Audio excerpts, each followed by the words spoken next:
बाबा जी और हजूर महाराज जी दी प्यारी सात संगत जी आप सभी को प्रेम भरी राधा स्वामी जी।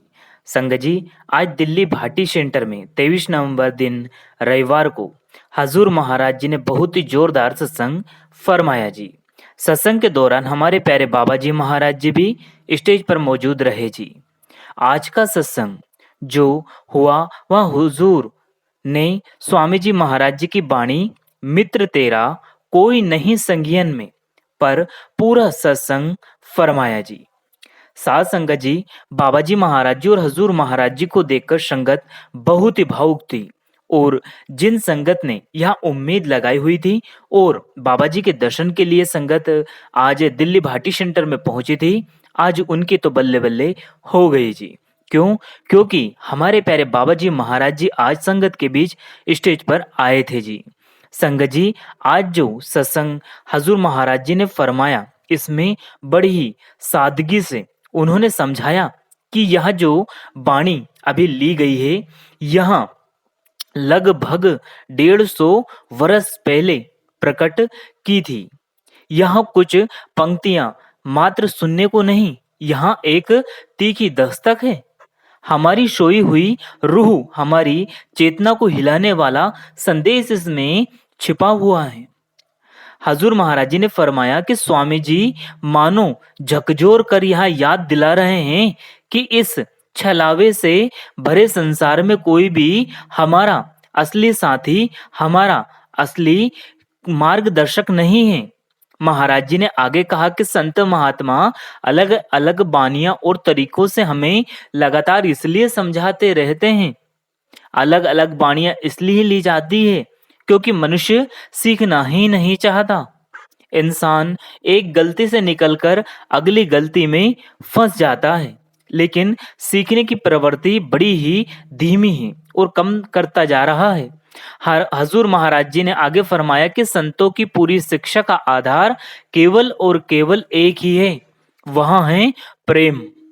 वही प्रेम उनका साधन बनता है, हमें हमारी असली पहचान तक ले जाता है। जब उन्हें लगता है कि साधक सही राह से हट रहा है, तो कभी वे बड़ी ही सरलता से, कोमलता से समझाते हैं और कभी उसी प्रेम में एक तीखी चेतावनी भी जोड़कर हमें समझाई देते हैं, ताकि हमारी बुझती सजगता दोबारा से जाग उठे। हजूर महाराज जी ने फरमाया कि आज का इंसान गहरी नींद में डूबा हुआ है। यहाँ नींद शरीर की नहीं बल्कि अज्ञानता की है। जो व्यक्ति संसार की हकीकत को नहीं समझ पाया, वह बाहर के चाहे जागता हुआ दिखे, पर अंतर से वह अभी सोया हुआ है। हजूर महाराज जी ने इसने वो प्रेम से यहाँ भी स्पष्ट किया कि हम इस दुनिया में अकेले आते हैं और अंत में देखो यहाँ सब कुछ छोड़कर वापस अकेले ही लौट जाते हैं। हजूर महाराज जी ने बड़ी ही सरलता से मधुर स्वरों में फरमाया कि हमारे कर्मों का फल भी हमें स्वयं ही भोगना पड़ता है, कोई हमारा बोझ अपने कंधों पर नहीं ले सकता।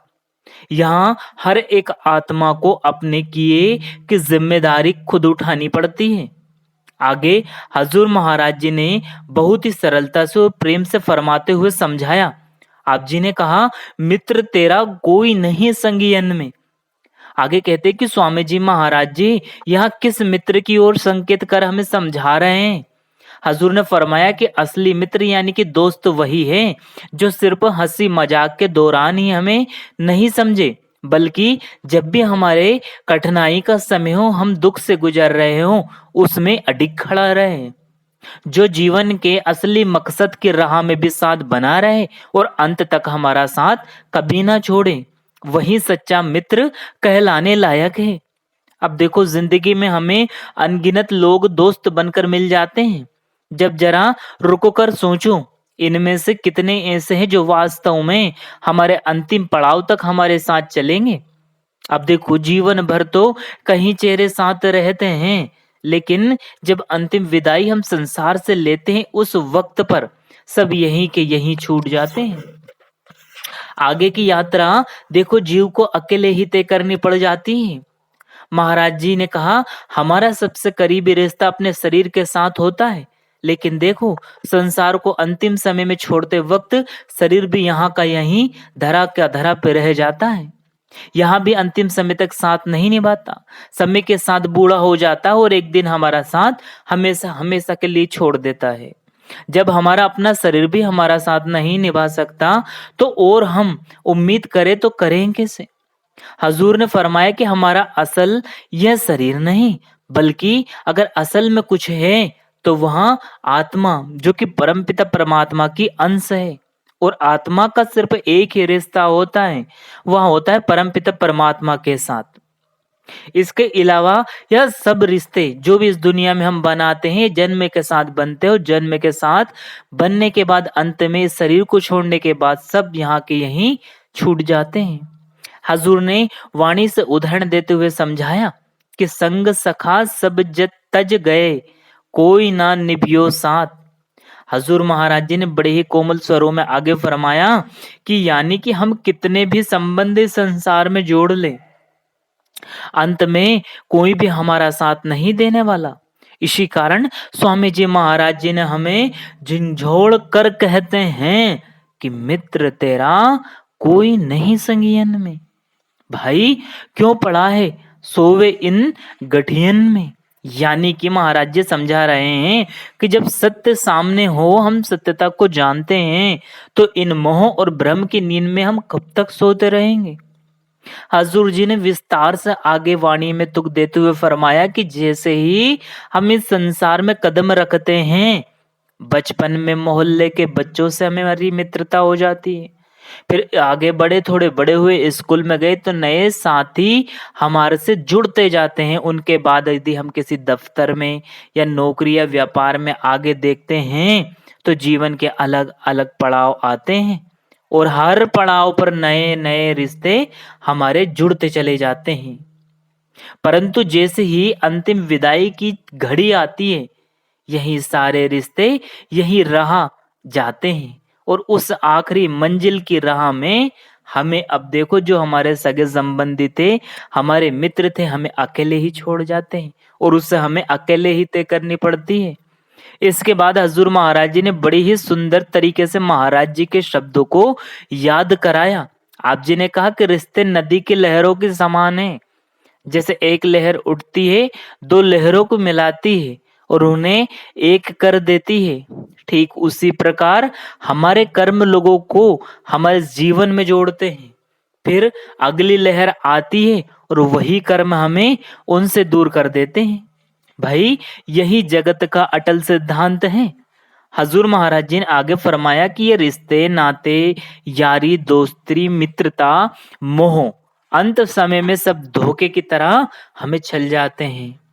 सारी जिंदगी जिनको हम अपने अपने कहते रहें, अंत में साथ कोई नहीं देने वाला। अंत की यात्रा हम स्वयं ही तय करते हैं। महाराज जी कहा करते थे कि हमें 3 तरह के लोग लूटते हैं। पहले होते हैं डाकू, दूसरे चोर और तीसरे होते हैं ठग। अब बात हम पहले वाले चोर की करें तो वह डाकू। डाकू हथियार के बल पर लूटता है। चोर अंधेरे का फायदा उठाकर हमारा कोई भी वस्तु सामान चुरा ले जाता है। लेकिन अब तीसरे अगर हम ठग की बात करें तो ये होते मीठे ठग, और यह अपनापन दिखाकर हमसे मीठी बातें करते और भीतर से लूट लेते हैं हमें। महाराज जी इन रिश्तों को मीठे ठग कहकर बयां करते थे, क्योंकि वे प्यार और लगाव का मुखौटा पहनकर हमें हमारे असली मार्ग से दूर ले जाते हैं।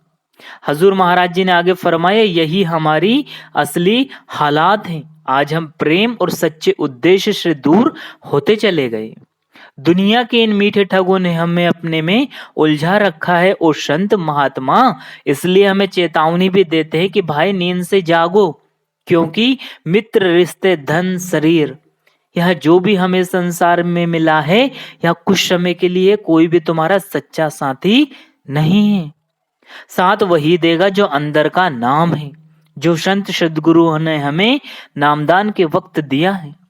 हजूर महाराज जी ने आज के सत्संग में बहुत ही दिलचस्प और गहरी बातों को ऐसे फरमाया कि हमने सोचने पे मजबूर हो गए, और ऐसी ऐसी बातें फरमाई जिन्हें सुनने के बाद हम रूहानियत से अंदर से जुड़ते चले जाएंगे। आप जी ने समझाया कि प्राचीन समय की बात है, ये ही संसार की प्रवृत्ति नीचे की ओर झुकती चली आ रही है। जो प्रेम था वह धीरे धीरे अब देखो मोह में बदलने लगा है। महाराज जी ने समझाया कि रामायण में एक गहरा उदाहरण हमें देखने को सुनने को मिलता है। वह उदाहरण क्या था कि राजा दशरथ जी की रानी केकई पुत्र मोह में कितनी डूब गई थी कि उसने अपने ही पति से अपने सबसे प्रिय पुत्र को वनवास दिला दिया।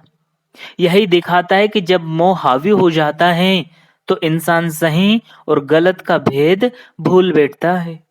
आप जी ने आगे बड़ी सुंदर वाणी में फरमाया कि यही दृश्य हमें महाभारत में भी दोहराया। धृष्टराज अपने पुत्र दुर्योधन के प्रति उनके प्रेम मोह में इतने अंधे हो गए कि उसके गलत कर्मों को भी देख नहीं पाया। उसी मोह ने पूरे वंश का विनाश कर दिया।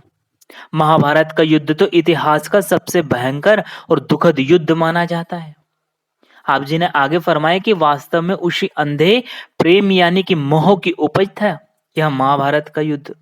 हजूर ने बहुत ही करुणा और बहुत ही गहराई के साथ कहा कि आज दुनिया में निर्मल और निस्वार्थ प्रेम लगभग खत्म सा हो गया है।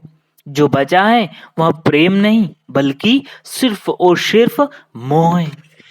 आप जी ने समझाया कि मोह हमेशा अपेक्षाओं से बंधा होता है। हम हर रिश्ते में कुछ पाने की चाह लेकर प्रवेश करते हैं। कोई हमें समझे, कोई हमारा सहारा बने, तो कोई हमारी इच्छाओं को पूरा करे। भाई हम सारी जिंदगी बस इन्हीं इच्छाओं में जीते हैं और जब ये हमारी उम्मीदें पूरी ना हो तो जो हमारा मन है वो आहत हो जाता है, दुखी हो जाता है और दिल में शिकायत और निराशा की परतें दिन ब दिन जमने लग जाती है। महाराज जी ने बताया कि प्रेम जो कभी पवित्र और निष्काम था, आज हमने उसे माया और स्वार्थ की दीवारों में जकड़ कर रख दिया।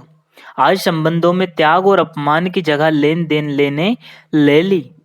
आप जी ने उदाहरण देते हुए फरमाया कि आज बेटा अपने पिता से अपेक्षा रखता है कि वह उसकी हर इच्छा का ख्याल रखे और पिता बेटे से उम्मीद करता है कि वह उसकी हर बात और उम्मीद पर खरा उतरे।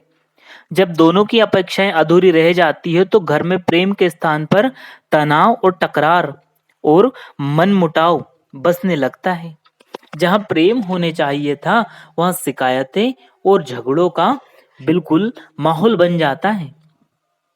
हजूर जी ने आगे फरमाया कि एक उदाहरण देते हुए आप जिन समझाया कि अक्सर सास यह सोचकर नई बहू को घर में लाती है कि यह लड़की परिवार का सहारा बनेगी, घर को संभालेगी और रिश्तों को जोड़कर हमेशा रखेगी।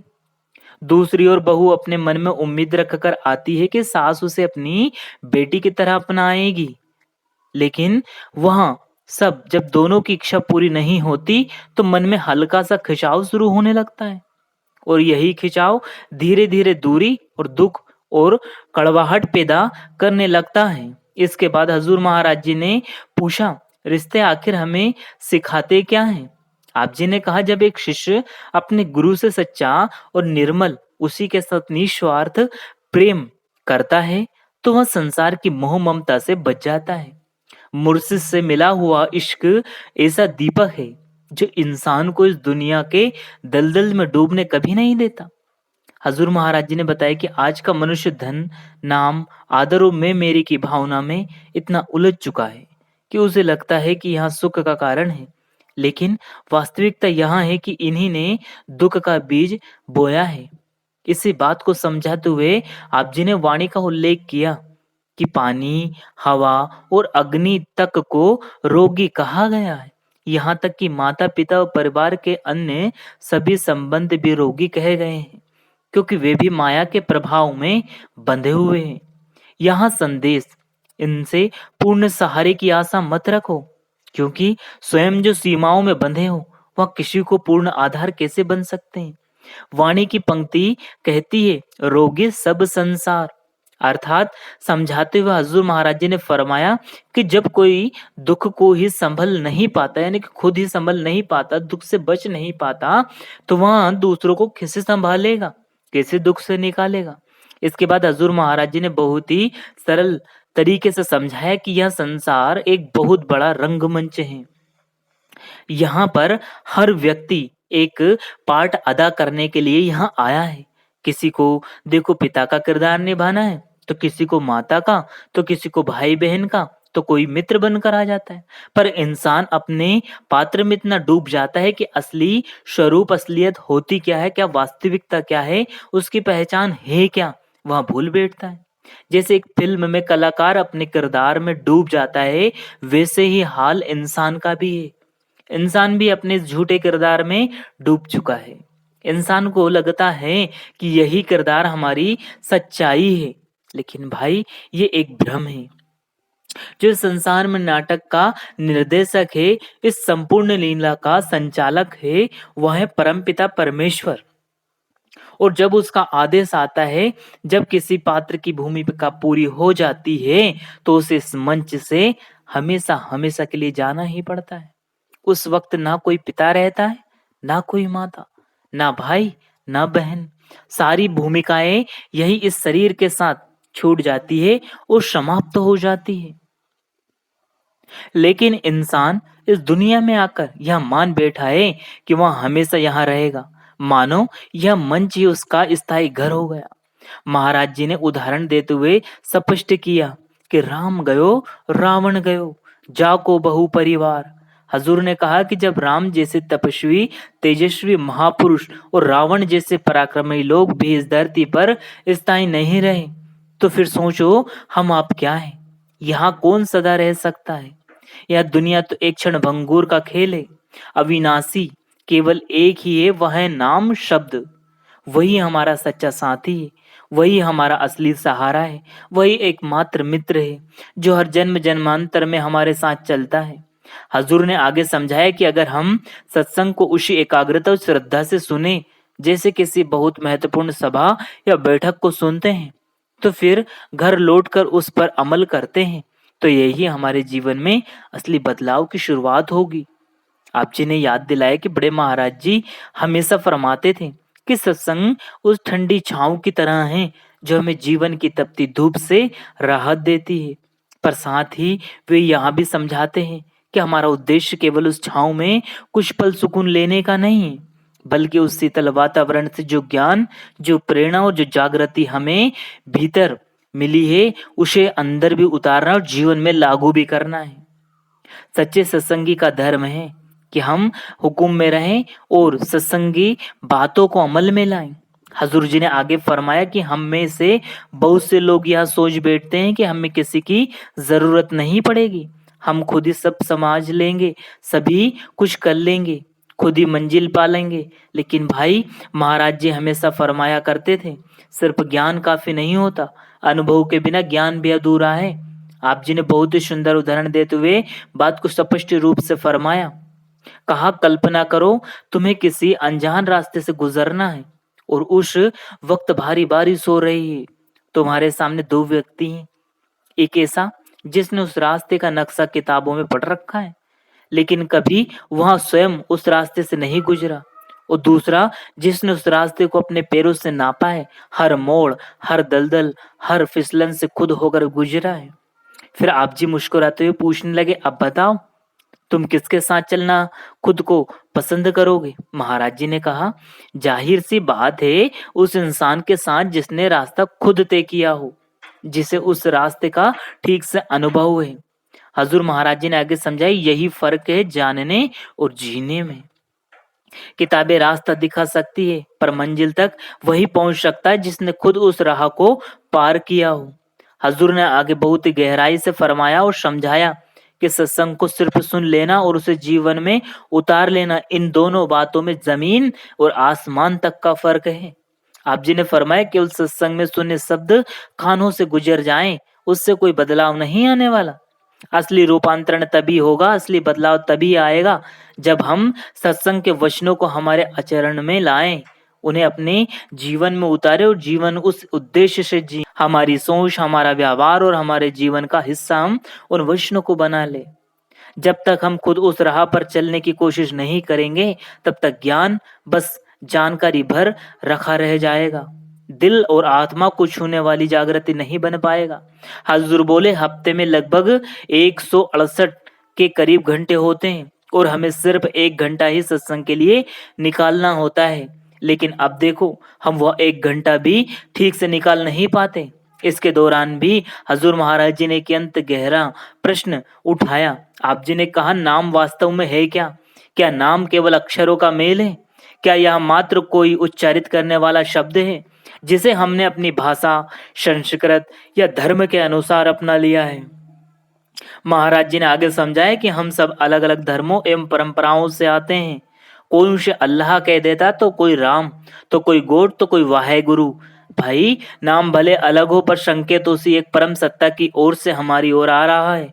हजूर ने बड़े ही आदर के साथ समझाया कि 10वीं पातशाही श्री गुरु गोविंद सिंह जी महाराज जी अपने लिखित ग्रंथों में परमार्थ के एक दो नहीं बल्कि 1100 से भी अधिक नामों का उल्लेख किया है।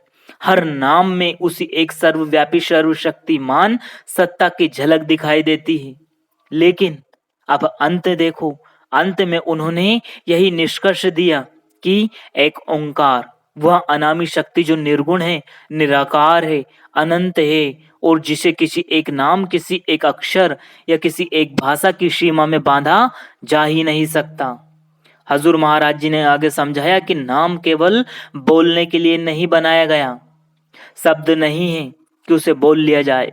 भाई, नाम एक अनुभव है, एक ताकत है, क्रिएटर पावर है, एक भीतर का जुड़ाव है, एक ऐसी अनुभूति है जो आत्मा को परम चेतना से मिलाकर रख देती है। लफ्ज तो बस एक सहारा है, एक संकेत है, पर वास्तविक नाम वहां है जो भीतर की लो को उस परम प्रकाश से हमेशा हमेशा के लिए जोड़ दे।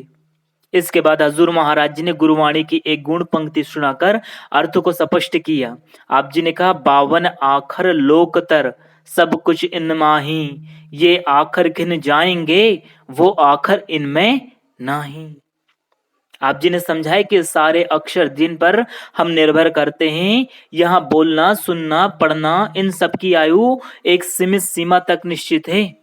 समय इन्हें मिटा देता है, लेकिन जो असली नाम है, जो परम सत्ता की पहचान है, वह लफ्जों का मोहताज नहीं, वहां कभी नष्ट नहीं होता, वह अनंत है, अमर है, अविनाशी है, जिसका विनाश नहीं हो सकता, जो सृष्टि से पहले भी था और सृष्टि जब समाप्त हो जाएगी उसके बाद भी रहेगा। स्वामी जी महाराज जी की वाणी भी इसे सत्य को दोहराते हैं और कहते, नामो उपजे नामो बिन से। अर्थ है, इस सृष्टि की उत्पत्ति नाम से हुई है और अंत में यही नाम सब कुछ अपने अंतर में समा लेगा। हजूर महाराज जी ने आगे समझाते हुए स्पष्ट कहा कि जब तक इंसान उस दिव्य ताकत, उस शक्ति, उस नाम से जुड़ता रहता है, तब तक उसकी सांसों में जीवन का संचार होता रहता है। जैसे ही वह संबंध उस परमपिता परमात्मा से हमारा रिश्ता टूटता है, जीवन भी यहाँ का यहीं समाप्त हो जाता है। यह शरीर तो बस एक खेल है, असली शक्ति तो उस रूहानी नूर से हमें मिल रही है जिसे हम कहते हैं नाम। हजूर महाराज जी ने अत्यंत ही कोमल स्वरों से लेकिन हृदय को झकझोर देने वाले शब्दों में जीवन का सबसे बड़ा राज उजागर करते हुए फरमाया। आप जी ने कहा, मानव जीवन का मूल उद्देश्य है असल पहचान स्वयं की करना। हम इस संसार में केवल खाने, कमाने और रिश्ते निभाने के लिए नहीं आए। हमारा असली कार्य था अपने अंतर उस परमपिता परमात्मा की असल पहचान करना और जानना कि हम वास्तव में हैं कौन। हजूर महाराज जी ने आगे समझाया कि मालिक ने हमें बुद्धि, विवेक और समझ इसलिए दी थी कि हम उस सत्यता की खोज कर सके, आत्मबोध की दिशा में आगे बढ़ सके। लेकिन बड़े दुख के साथ कहना पड़ता है कि हमने उसी विवेक का इस्तेमाल उल्टी दिशा में कर लिया। अब देखो, आत्मा को जानना के बजाय हम बाहरी चमक दमक के पीछे भागने लग गए। धन, संपत्ति, नाम, प्रतिष्ठा और पद की दौड़ में इतने खो गए कि अपनी मूल पहचान को भी हम कोसों दूर भूल बैठे। हजूर महाराज जी ने अत्यंत प्रेमी और करुण स्वभाव से कहा कि एक समय था जब पैसा केवल जरूरतें पूरी करने के लिए माध्यम था, पर आज वही पैसा दिलों में दूरी और रिश्तों में जहर घोल रहा है। अब पुत्र अपने वृद्ध पिता यानी कि बुजुर्ग पिता की सेवा भी तब करता है जब उसे अपने हिस्से का आश्वासन मिल जाए कि मुझे इतना मिलेगा, तब वहां खुशी खुशी सेवा कर पाता है। अब देखो, रिश्ते प्रेम पर नहीं सौदेबाजी पर टिकने लगे हैं।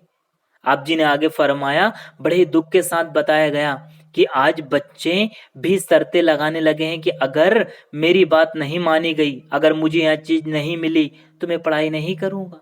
अब सोचिए, जहाँ कभी संस्कार त्याग, सेवा और सम्मान पर आधारित थे, आज वही संस्कार स्वार्थ, शर्तों और लेन-देनों की नींव पर टिक गए।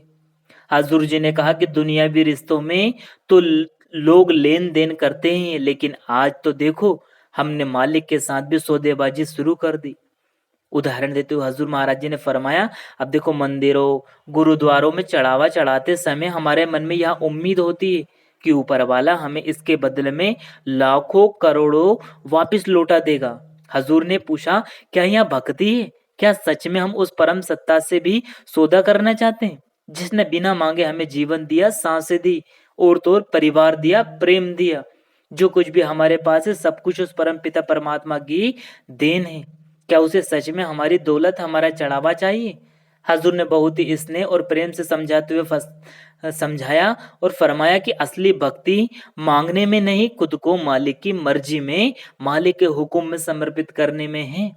जब इंसान पूरे मन से सिर झुकाता है तो ऊपर वाला केवल कृपा ही नहीं देता, वह अपना प्रेम, अपनी उपस्थिति, अपना पूरा स्नेह और उसके जीवन में खुशियां भर देता है।